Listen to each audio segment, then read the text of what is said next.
colleagues that we have here with us today represent really the latest available data in support of the strategy that we have been pushing forward now for over a decade. The results that you're going to hear about today are the cherry on top when it comes to treatment and prevention and how we're going to move this forward. So without any further ado, because I said everything I had to say yesterday in the opening anyways, I'm going to share with you a couple of housekeeping notes. Just save you 2 pages of introduction. What we're going to do is I will chair the press conference. I will ask each one of my colleagues, starting with Jens, to say a few words about their work that is being presented here at the conference. And then we are going to, after their presentations, open the floor for questions. I'm going to ask that each one of you ask for the microphone. We'll bring it to you. You identify yourself and the organization you work for, and then we'll have a question and answer period. And hopefully that open the floor for a lively discussion. As you know, Jens Lundgren has been the principal investigator of the STAR trial.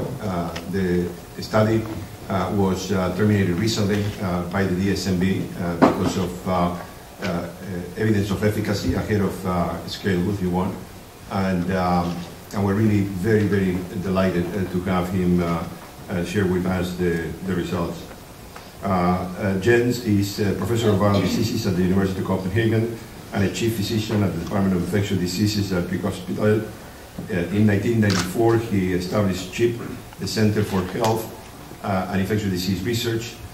Jens is a co-chair of the STAR trial, and my pleasure to introduce him to you. Thank you, Julio. Good morning, everybody. As you probably is aware, many of you, there's been controversy now for 2 decades as to whether we should use antiviral treatment in people with high, what is otherwise traditionally thought of as normal CD4 cell count. There's a lot of controversy around that question, in particular because treatment obviously reduces transmission. I'm sure my Cohen will expand on that point. So to address that controversy, we designed a large clinical randomized trial comparing immediate initiation of antiviral treatment as opposed to deferral until the CD4 cell count has dropped to traditional levels where there's clearly a benefit of treatment if you drop below those counts. The study is large, 4,685 participants from 215 sites in 35 countries on all continents of the world. So Australia, Asia, Europe, Africa, Latin America, and the United States. As Julio said, we recently was informed by the DSMB that the efficacy endpoint has been met in terms of a reduced risk of what we call serious AIDS events. Typically, and most importantly, lymphomas, malignant lymphomas, and Kaposi sarcoma. And equally, also a reduction of what we call serious non-AIDS events, which are end-organ disease, clinical end-organ disease, or non-AIDS defining cancers. For that component of the primary endpoint, we also now is able to demonstrate the benefit in favor of immediate treatment. The benefit of the serious non-AIDS events were predominantly driven by a reduction in risk of cancers, whereas the data is not at least demonstrating any benefit in terms of reduced risk of cardiovascular disease. So this trial demonstrates conclusively that in people who lives with normal CD4 cell counts, that there is a hole in the immune system if you're HIV positive, and that antiviral treatment is able to fill those holes at least partially. There is a note to be said around this, that also in people in the immediate arm that were started on treatment, there was still the development of opportunistic diseases, although the risk of those opportunistic diseases were reduced compared to leaving people off treatment. So this really means that HIV is inducing immune deficiency very early in the course of the infection, and certainly the data indicates that antiviral treatment should be recommended for all HIV positive people. And of course the challenge now will be how we can get the 20-25 million people not on treatment yet on treatment so they can enjoy that benefit as well. Thank you. Thank you, Jens. Impressive results, definitive results. We really congratulate Jens and the team for this contribution. Next, we're going to hear from somebody that needs no introduction to this audience, our good friend Mike Cohen. He's a distinguished professor at the University of North Carolina, Chapel Hill, and was a lead investigator of the HPTN 052. This study, you recall, was presented at the 2011 Rome conference, and it provided the definitive evidence that antiretroviral therapy is able to stop sexual transmission of HIV. Mike will now give us an update of the definitive and complete results of the study that has recently been closed. It goes without saying, this study was also pivotal in terms of pushing the agenda forward, and for that, Mike, we're extremely grateful. Thank you, Julio. Well, I think that at this meeting and in recent months, we've heard about 90-90-90, the identification and linkage to care of patients with HIV infection. I think part of that strategy has depended on a fourth 90, and that is that the benefit of ART, prevention benefit of ART, is greater than 90%. And I'll now report to you the final results of the HPTN 053 trial, and I'll read so that it makes sense. So the HPTN 053 trial was designed to address two questions: whether antiretroviral agents provided to an HIV-infected person would prevent transmission to his or her sexual partner, and whether earlier treatment offered health benefits to the infected individual. The study randomized 1,763 couples to an early arm, where antiretroviral treatment was started at a CD4 cell count between 350 and 550, or a delayed arm, where ART was scheduled to start at CD4 cell count between 200 and 250. The study was conducted at 13 sites in 9 countries, in Asia, Africa, and the Americas. In 2011, as Julio just noted, the Data Safety Monitoring Board recommended that we make the interim results public. They never recommended the study be discontinued, but rather that we make the interim results public. We reported at that time that ART provided to the early arm of the study reduced virologically linked HIV transmission from an infected person to their sexual partner by 96%, and also improved the health of the infected person. At that time, we offered ART to all infected participants in the delayed arm of the study. We now report the final results of the trial, which ended all follow-up on May 3rd of 2015. At the end of the study, 87% of the original index cases, the infected participants, remained in the trial, as did 66% of the couples. At the end of the trial, 98% of all HIV-infected index case participants, those with HIV infection, had started ART. By the end of the study, we had accrued 8,494 couple years of follow-up. So a couple a year would be the partners that are in the study for that duration of time. So what happened? We observed a total of 46 virologically linked transmissions. There were 3 linked transmission infections in the early ART arm, and 43 linked partner infections in the delayed ART arm. A linked infection means that we use the tools of molecular virology to assure ourselves that the infection observed in the partner was acquired from the infected index case. In the intention to treat analysis, therefore, ART led to a slightly greater than 93% reduction of virologically linked HIV transmission across the entire study. Now, intention to treat analysis may well underestimate the true power of an intervention. For example, and for this study of the 3 linked transmissions and the events in the early arm showed that they all occurred either shortly before or immediately after ART was started, suggesting the viral suppression was incomplete, or when ART failure was noted. In summary, no linked partner infections were observed when the HIV-infected index participant was stably suppressed in ART. We conclude that ART is highly effective an entirely durable intervention for the prevention of forward transmission of HIV in heterosexual couples. Thank you. Thank you, Mike. I think that the point that Mike makes is an important one and is worth stressing. In clinical trials, the intention of treat analysis is a conservative way of looking at the results. And if we really want to understand the value of the intervention, as Mike pointed out, we need to tease out those people that may have not been favorably affected by the intervention because either they were not taking the treatment, or it was too early in the treatment, or the transmission occurred before the treatment had the opportunity to be effective. And when that's done, it's extremely reassuring to see the degree of protection that the treatment is. Let me add one point, that we have an opportunity to present all the data in detail this afternoon, and there's two presentations. The first presentation by myself will be the big picture. Dr. Susan Eshelman will then present the molecular detail of every transmission event that occurred. So if you want real reassurance, if you want to listen to a molecular biology lecture, be there. Thank you, Myron.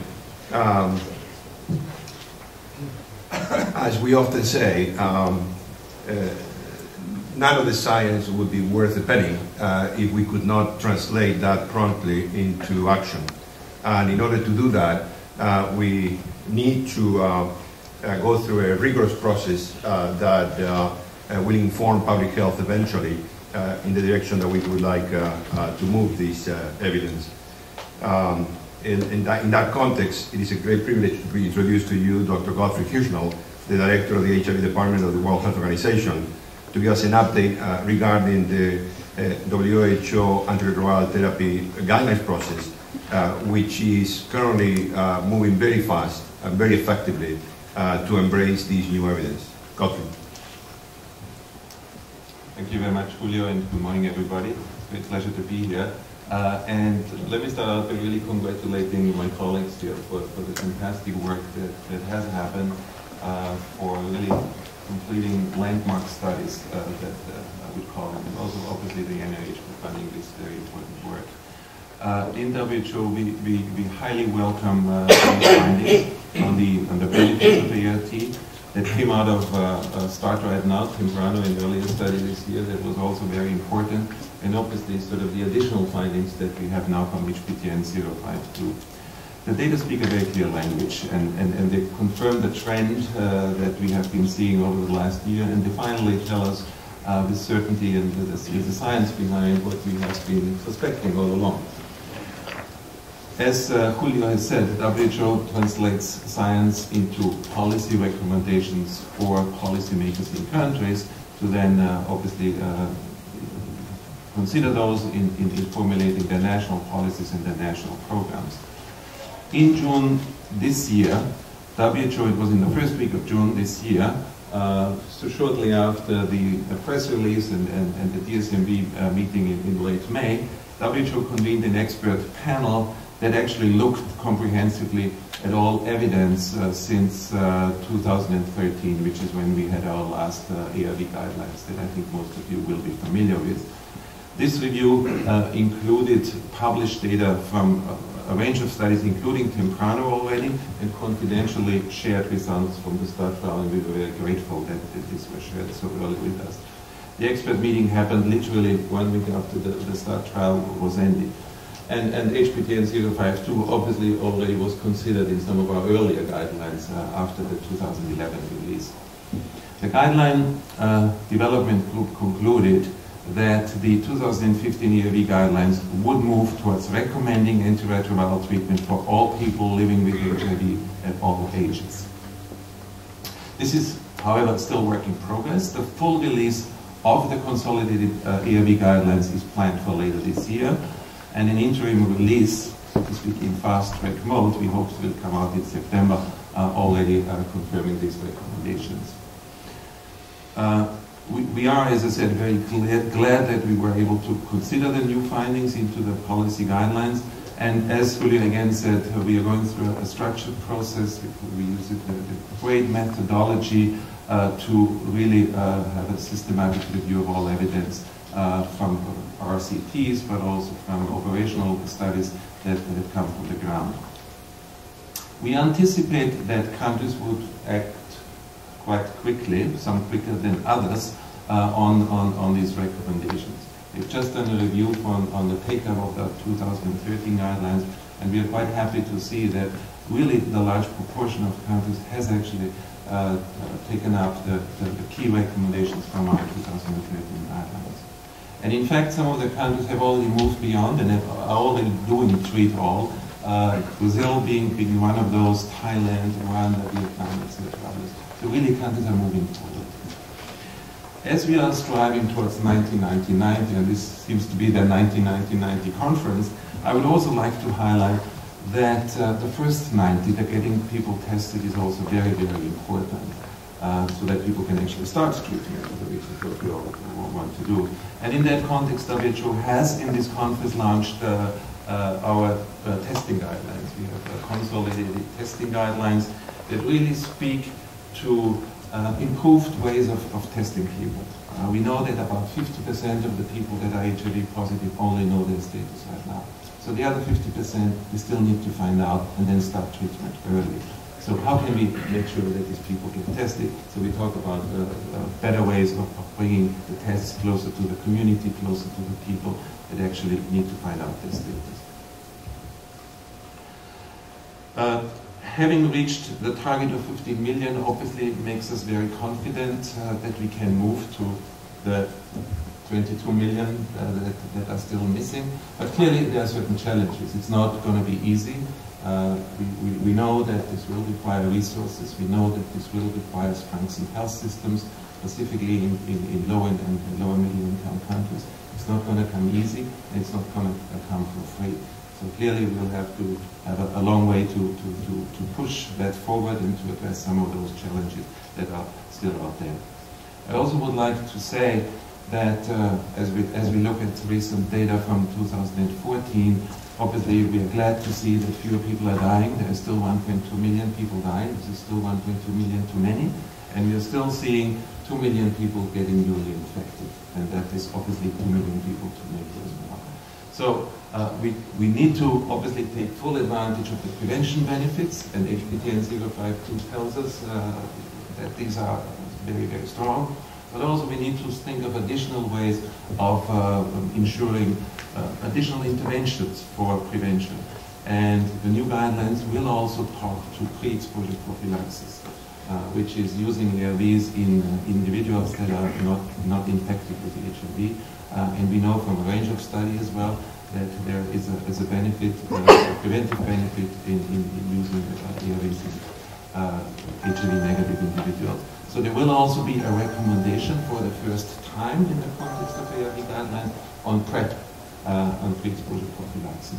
And we feel that this is important, that PrEP offers an important additional intervention for people at high risk, and obviously in the context of a combination prevention approach. Thank you. Thank you, Gottfried. I want to thank Gottfried and congratulate him for the speed at which he's moving this process forward. It is a critical next step for us, and the sooner we can get that word out, which we have already done, the better, so that we can start making the plans to move in an accelerated way towards the implementation of the strategy, and hopefully optimize the likelihood that we're going to meet the 90-90-90. Since Gottfried already introduced the subject of PrEP, I don't need to do that myself. In that context, it gives me great pleasure to introduce to you the father of PrEP, who, as you know, has made tremendous contributions to this particular area in a number of different studies, not just his contribution conducting the studies, but also dissecting the results of the study so that we could fully understand how to optimize the use of this approach. There is a lot happening in the area of PrEP. Bob is going to be discussing the results of the ADAPT non-daily PrEP study, the HPTN 067 here. Bob, we look forward to your remarks. As you know, he's a professor at the University of California School of Medicine, and was the protocol co-chair on the ADAPT study. Bob. Thank you, Julio, for the very generous introduction. Actually, I prefer to think of myself as PrEP's midwife. I think, as is often the situation, we might never know who the father was. And the mother was clearly the communities who stepped up and signed up for trials at a time when the idea of PrEP was still very scary. I was lucky to be present when the idea was born. You know, I think that PrEP plays a complementary role with treatment as prevention for epidemic control. And its complementary role derives from providing some control and power to the uninfected person in situations, couples and communities where there may be a partner who is HIV infected but undiagnosed or untreated. And as you know, that is the situation in most of our communities, all of our communities around the world to date. But PrEP will only have an impact if it is used, and if it is taken up, and if it is adhered to. And we know that any biomedical technology will disseminate and be used effectively only if it can be adapted to people's situations and lives. So the HPTN 067 ADAPT trial was designed to assess and compare daily and non-daily dosing regimens of pre-exposure prophylaxis to see under what circumstances the different dosing recommendations were better or less well suited to people's lives. We asked about preferences, and we asked about adherence, and to what extent people's sexual exposures that could potentially involve HIV were covered by pre- and post-exposure dosing. The study was conducted among women in Cape Town, South Africa, and in men who have sex with men and trans women in Bangkok and Harlem, New York. The studies involved both quantitative analysis, pharmacological analysis of adherence, as well as extensive ethnographic research to really understand the rich experience that people have with PrEP and how different medical recommendations alter that experience. The study was done under the leadership of our site principal investigators, Linda Gale Becker in Cape Town, Tim Holtz in Bangkok, and Sharon Mannheimer in New York City. These investigators are all here at the meeting and are available for comment. To be sure, the study was powered for independent analysis at each one of the study sites based on the premise that the socio-cultural context of people's lives would determine which dosing regimen was most feasible and most attractive to people. All told, there's 11 talks and presentations being presented at this meeting from the HPTN 067 study team. The key findings were that HPTN 067 demonstrates that single, young, black African women at high risk for HIV infection in South Africa can take and adhere to PrEP. Most women preferred daily dosing. Daily dosing was also attractive to men who have sex with men and trans women in Bangkok and Harlem. The Bangkok participants also demonstrated that non-daily dosing was feasible, and they were able to achieve high levels of adherence and high levels of drug and high levels of coverage of sex events. The success of non-daily regimens in Bangkok suggests that this may be a feasible option for some MSM and trans women.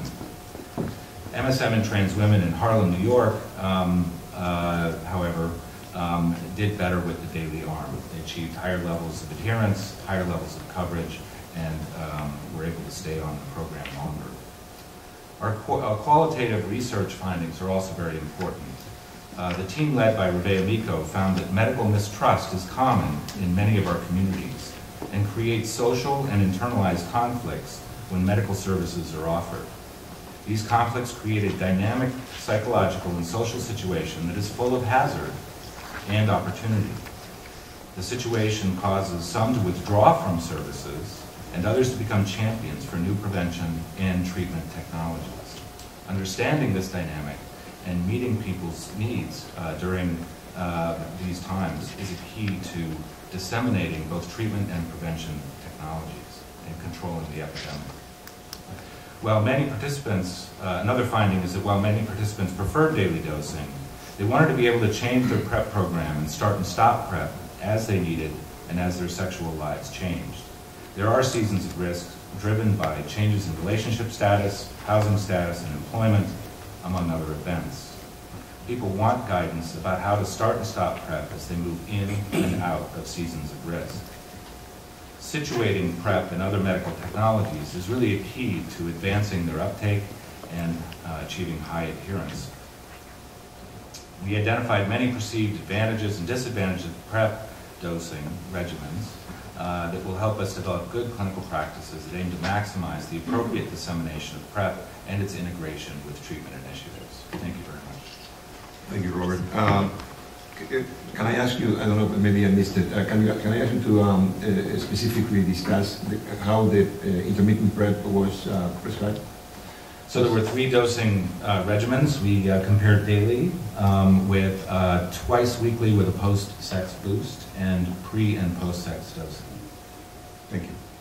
As you realize, this adds yet another dimension to the discussion of how to best use PrEP, and adds a great deal of flexibility to how this new approach can be offered to patients, which I think is going to be very welcome news for all the interested parties.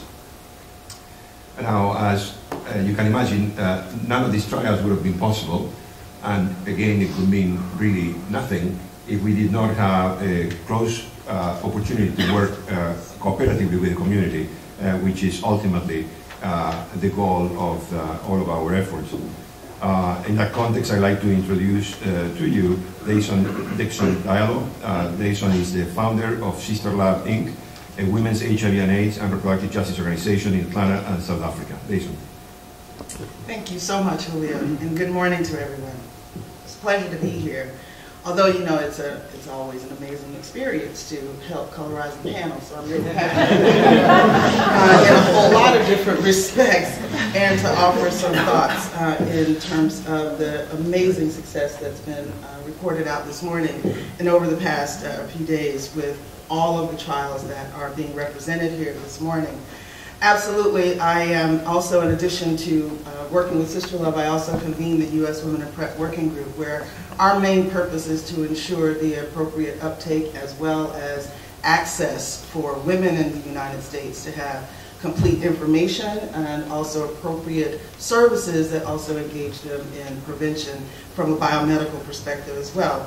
But I want to sort of give one recognition and applause to the amazing brilliance and the work of these dedicated scientists.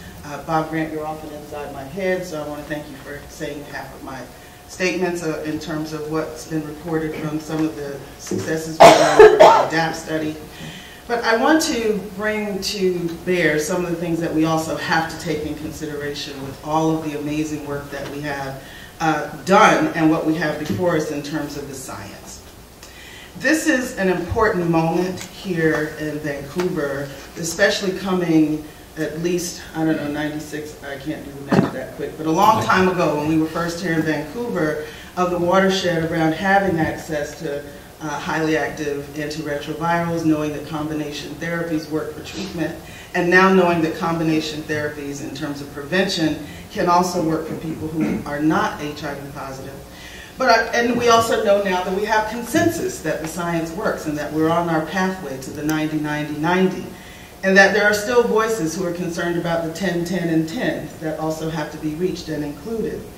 And I wanted to point out just a few things to be clear of, is that while we're really focusing in on how important it is to scale up the science, to educate our communities, to appreciate those who have been involved in clinical trials and in demonstration projects, but to make sure that that extends to people in the everyday world, in their real lives, in the rural communities, in invisible communities, in some of those vulnerable spaces that we might not even be recruiting all of the folks who are needing it the most into the trials, is that at some point we also have to be very clear and conscious of the individual choice in terms of treatment and access to treatment and what kinds of treatment work for them in their real lives. That we have to be clear that while we have wonderful clinical access, that we also have best community-based delivery of the information as well as the access to these services. We're all wrapped around the care continuum and also looking at the cycle of prevention and treatment in that continuum, and that those components of the care continuum are those things that are going to help us get to the 90-90-90. But at the same time, we have policies, we have practices, we have all kinds of forces that may impede all of the wonderful success that we have with the science. I mean, just now, looking at the Transnational Pacific Partnership and what those trade agreements will mean in terms of countries being able to have access to the affordable drugs that we need. Making sure that we increase the role of the engagement of young people and women and people of African descent around the world in terms of their engagement in their own care as individuals, engagement in partnership with scientists and clinicians, but also engagement in community action to make sure that what their communities need is what we get. An example I give you is that in my own home state of Georgia, which is actually increasing in the numbers of HIV incidents in certain populations, especially young black men who have sex with men and young women. In my state, we don't have Medicaid expansion, we don't have universal health coverage for those who need it the most, and so these treatments will mean not much if there's not a system to deliver that care. We also are finding that we have large increasing numbers, especially of young black people who are being diagnosed with stage 3 diagnoses at the same time as their first HIV diagnosis, which means that testing earlier and getting into treatment early is also extremely critical for many of our most vulnerable populations. I call criminalization stigma on super steroids, so that we actually have to deal with the issues that not only are we addressing stigma, but that in places where our sex, our gender, our identity, and even our love are actually criminalized are also huge impediments to our ability to implement all that works with the science that we've discussed so far. I mean, there's something that I noticed in our Vancouver consensus statement, which I'm really proud to have been a part of help crafting, helping mobilize, and helping you all get the word out. But now that we have that consensus on the biomedical and clinical science on how to defeat the virus in the bodies of people living with HIV and those at greatest risk, we also need to ramp up the consensus on the social and behavioral sciences of how to defeat the stigma and discrimination, the fear and the shame, the invisibility and the exclusion of those most vulnerable. I also want to make sure, for example, that as researchers and scientists, clinicians, advocates, activists, decision makers, and donors, that we've reached the consensus, right? That we have demonstrated the science works. We've said, I think that we're pretty sure that we care about what the numbers tell us about how good the science looks. But what we want to be damn sure of is that we care most about what the people say about how good the science works in our lives. And so I actually want to, again, applaud the science, but also to keep us conscious and aware, and with some level of cultural humility of the practices that actually play out on the ground, that as we say at the end of this consensus statement that science has delivered the solutions, the question for the world is, when will we put it into practice? I flip that just a little bit and say that science has delivered us some of the biomedical solutions.